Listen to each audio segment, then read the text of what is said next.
La vice-présidente des États-Unis, Kamala Harris, a rencontré les dirigeants de l'Association des nations de l'Asie du Sud-Est.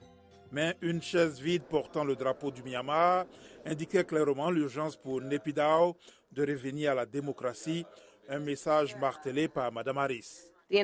Les États-Unis continueront à faire pression sur le régime pour qu'il mette fin à l'horrible violence, qu'il libère toutes les personnes injustement détenues et qu'il rétablisse le Myanmar sur la voie d'une démocratie inclusive.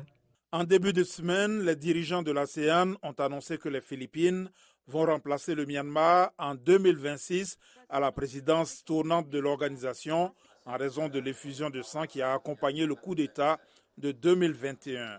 Lors de leur rencontre en marge du sommet, la vice-présidente Harris et le président indonésien Joko Widodo ont annoncé leur intention de faire évoluer les liens entre les deux pays vers un partenariat stratégique global, le niveau le plus élevé pour un allié n'ayant pas signé de traité. En tant que partenaire stratégique global, le soutien des États-Unis est attendu pour le succès du sommet de l'ASEAN, y compris pour assurer la pertinence du sommet de l'Asie de l'Est.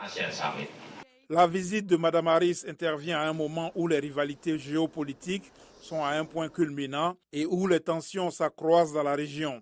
Le Premier ministre chinois Li Qiang a rencontré les dirigeants de l'ASEAN à Jakarta.